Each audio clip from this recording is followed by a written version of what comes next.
Hey everyone, it's me, Stephen J.B. Davis, your land specialist and residential realtor in central and beyond central Kentucky at this point. Today we happen to be in southern Ohio with this awesome guy next to me. His name is Zack Vucurevich. Did I get that right? You got it. He is the founder and owner of Whetstone Habitat, and we're going to start talking a little bit more now and in the future just about land management, habitat management, and a really interesting word, stewardship.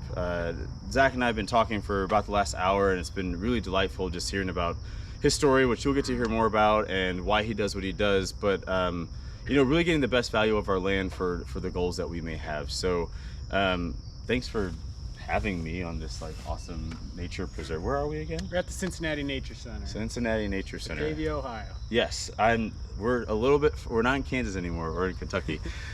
So what is it that you do exactly? What is your title besides being the founder and owner of Whetstone Habitat? What does that mean? So I consider myself a habitat consultant. So what I'll do is I'll go out and I'll meet with property owners. A lot of them are first-time landowners. They're trying to figure out, they just acquired this property. Oftentimes it's recreational property. Now what? What do I do with it? Oftentimes it's hunters, deer hunters, turkey hunters. They want to promote wildlife on their property so they have more opportunities, better opportunities moving forward. Sure. So I'll go out and I'll meet with the landowner. We'll get a game plan together. What are your objectives? What are you trying to get out of your property? Sure, because not everyone wants to necessarily hunt. They may just want to create a haven. Pollinator habitats. They want more birds on their property. Right. It's like it all boils down to habitat. Like if you provide good quality habitat structure, nutrition for wildlife, places they want to be, they'll find it. So I work with the landowners to figure out, first of all, what do you have? So walk the property, get to know it on a very intimate level. I'll cover every square inch with the landowner to figure out what exactly you have and what are you trying to do. Yeah. What's going to be the best way to get you there.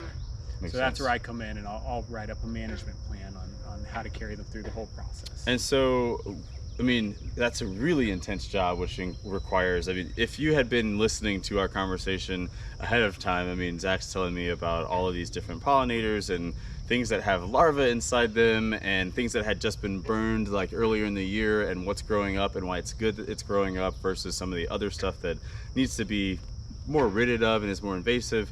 But where do you get your knowledge? Where did you start to get to this point, basically? So growing up, I was always fascinated. I grew up in Arizona. We'd always travel, go camping trips up into northern Arizona into the White Mountains. So I was always exposed, didn't hunt growing up, but fishing trips, camping trips. Sure. That was kind of where my fascination, my passion for the outdoors grew from. Just the exposure at a young age.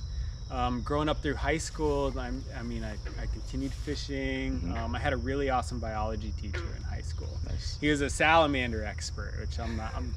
I love salamanders, sure. Herps are awesome, but but he kind of opened my eyes to the fact that people make a career out of working, and wildlife is here because we want it here. It's not here,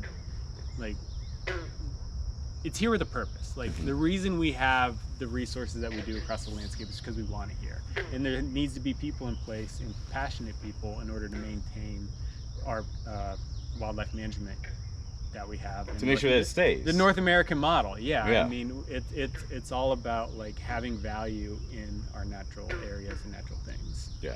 So that's kind of... Is your degree in, you kind of had a couple of forks in the road in college, right? Yeah, so I started out in pharmacy, switched over to business, picked up a wildlife minor.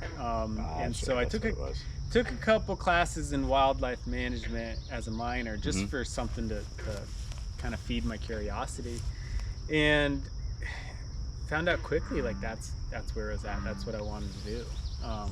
Wasn't quite sure what exactly I wanted to do, but I knew I wanted to work outside. I knew I was passionate about wildlife.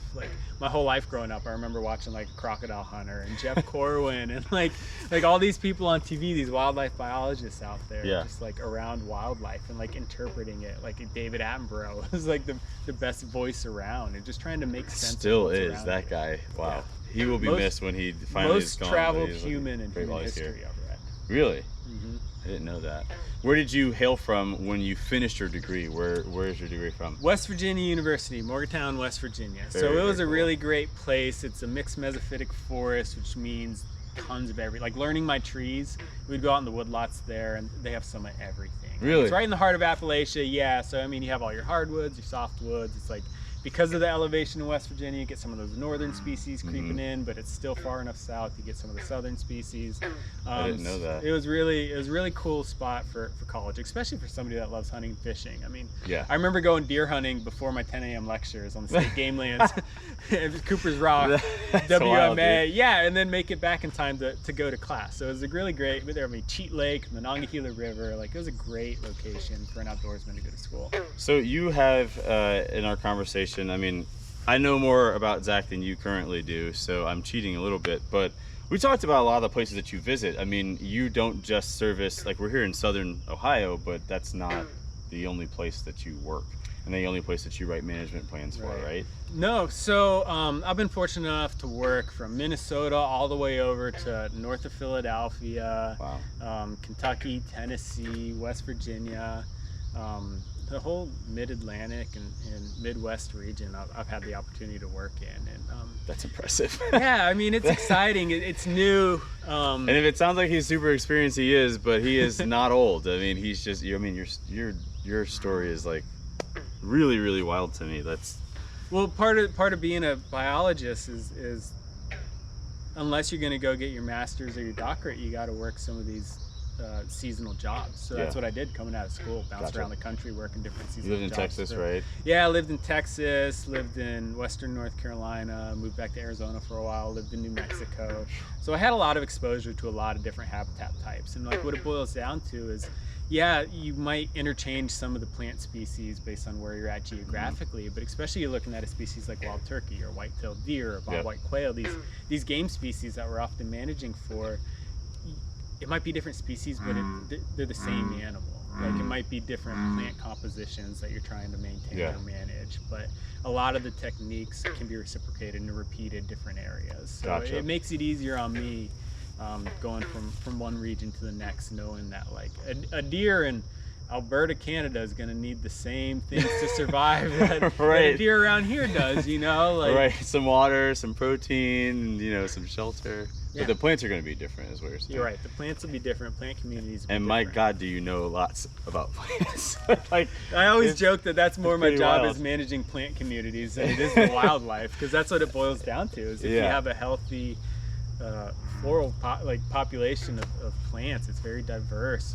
You're not only supporting your game species, but it's all these pollinators we've been seeing flying around. Yeah, which that was cool. Seeing all the it was the plant that was kind of like a sea urchin.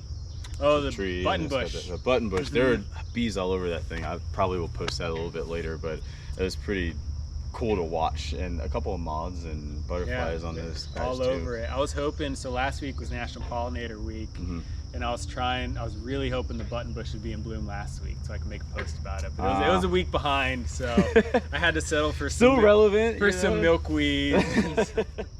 I've just been very obsessed with this word, but when you hear the word stewardship, what does that mean to you? Stewardship to me is how a landowner, you're almost like a painter or a sculptor when you get a piece of property. Left to its own devices, great things can happen if it wasn't disturbed in the past. But I feel like we've kind of ruined a lot of our natural spaces over the years. So stewardship is kind of taking the bull by the horns and kind of getting your hands dirty and rectifying some of these issues that we're running into, whether it be those invasive species I keep harping on, or a mismanaged stand of timber where it's overly stocked or it's just poor composition. Trying to get things back to the way they would be in a natural state. So stewardship it's really all about how much drive you have to better the landscape. You need to take care of it. It's an investment, and it's not just an investment financially. It's good for your soul.